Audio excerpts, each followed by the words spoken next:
Assalamualaikum warahmatullahi wabarakatuh. Bapak Ibu yang kami hormati, bagaimana kabarnya hari ini? Mudah-mudahan kita selalu diberikan kesehatan oleh Allah Subhanahu wa taala. Amin ya rabbal alamin.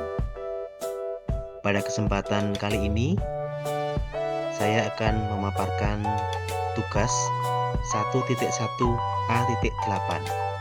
Koneksi antar materi, kesimpulan dan refleksi modul 1.1.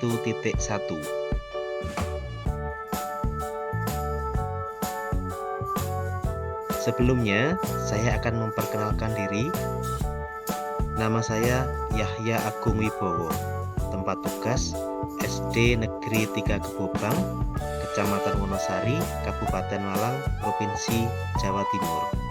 Saya calon guru penggerak angkatan 8. Bapak Ibu, berikut adalah kesimpulan dan refleksi pemikiran Ki Hajar Dewantara yang sudah saya pelajari dalam modul 1.1. Yang pertama, pendidikan adalah tempat persemaian benih-benih kebudayaan. Yang kedua, pendidikan dan kebudayaan selalu dinamis, berubah sesuai dengan kodrat alam dan kodrat zaman. Ketiga, prinsip perubahan menurut Ki Hajar Dewantara adalah trikon, kontinuitas, konvergen, dan konsentris. Keempat, perubahan budi pekerti. Kelima, azas pendidikan yang terdiri dari kemerdekaan, kodrat alam, kebangsaan, dan kemanusiaan.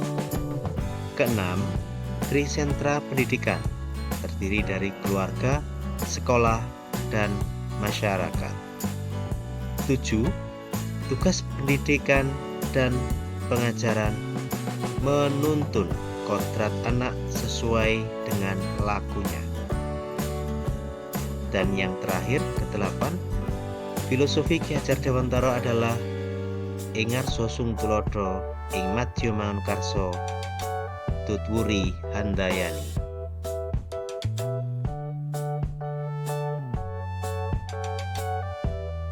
Jadi, dasar pemikiran Ki Hajar Dewantara mengenai pendidikan adalah bahwa pendidikan yang berpihak pada murid.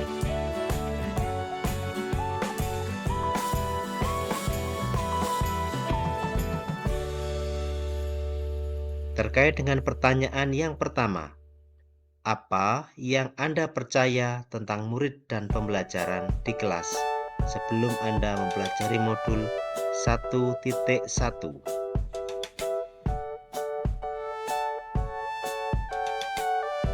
Yang saya percaya tentang murid di kelas sebelum mempelajari modul 1.1.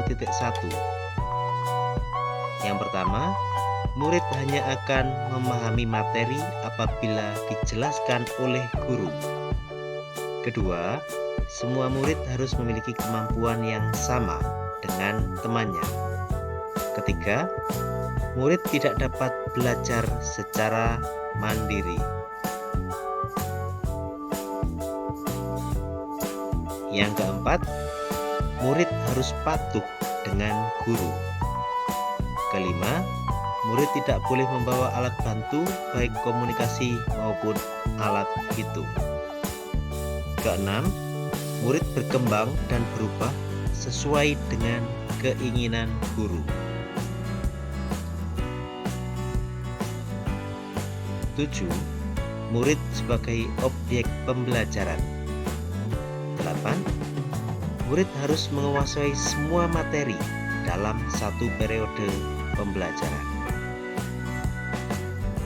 9. Nilai akhir murid lebih penting dibandingkan hasil kegiatan yang lain, dan seterusnya. Yang saya percaya tentang pembelajaran di kelas sebelum mempelajari modul 1.1.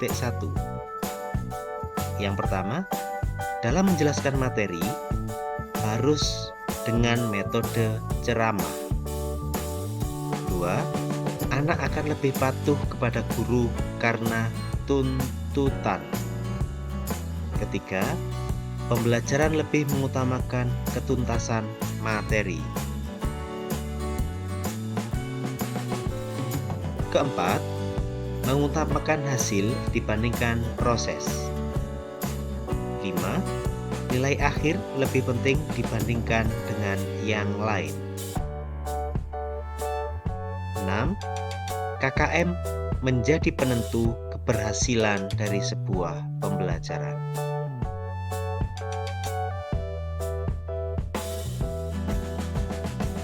7.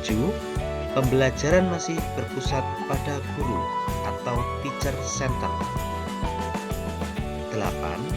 Materi dijelaskan secara pengertian, bukan melalui pemahaman. Dan yang terakhir, ke-9, penjelasan pembelajaran hanya terkait dengan materi saja.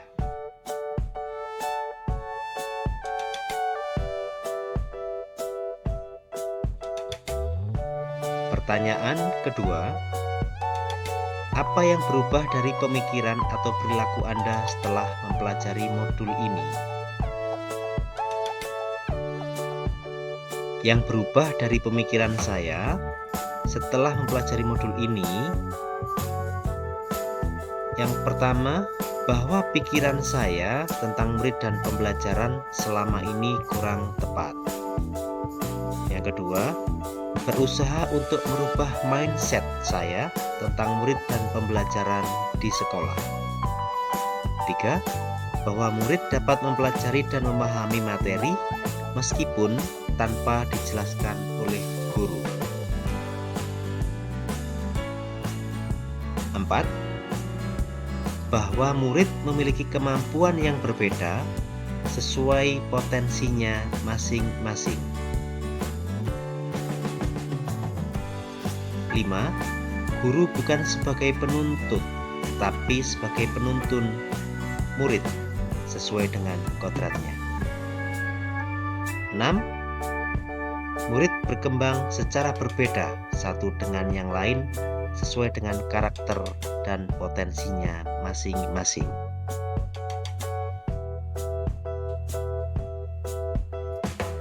7. Murid sebagai subjek pembelajaran. 8. Murid belajar sesuai dengan bakat, minat, dan kemampuannya yang beragam. 9. Murid belajar secara menyeluruh, baik proses maupun hasil. Yang berubah dari perilaku saya setelah mempelajari modul ini. Yang pertama, mengetahui bahwa perilaku saya terhadap murid dan pembelajaran selama ini kurang sesuai. 2.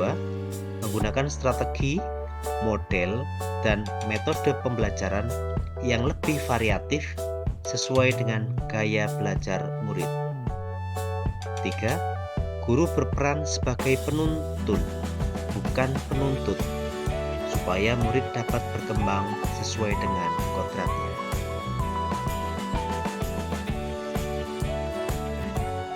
4.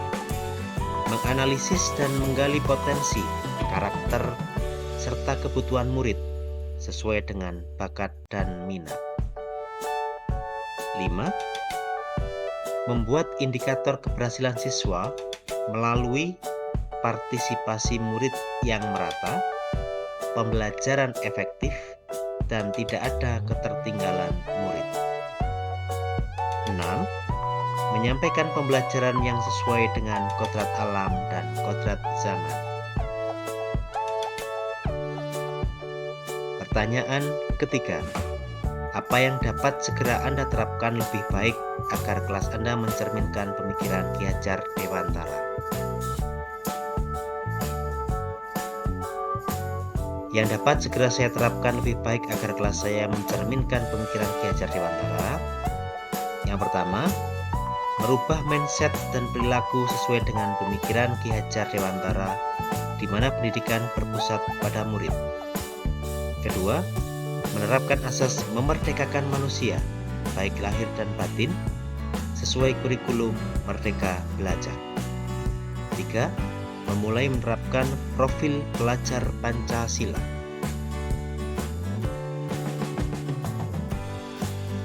4. Menganalisis dan menggali bakat, minat, serta karakter anak. 5. Menerapkan strategi, model, dan metode pembelajaran yang bervariatif, inovatif, dan interaktif. 6. Pembelajaran yang berpusat pada murid atau student center.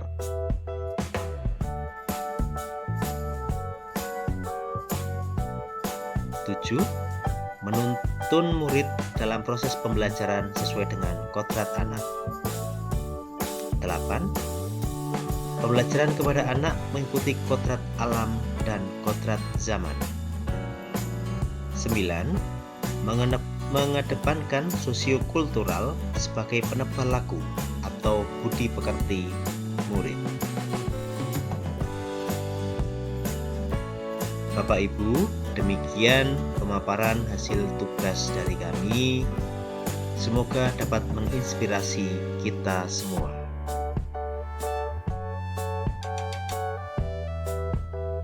Pergi ke pasar membeli ikan, beli ikan yang masih bergerak. Demikian yang dapat kami sampaikan. Mohon maaf dan terima kasih. Salam guru penggerak. Akhir kata, wassalamualaikum warahmatullahi wabarakatuh.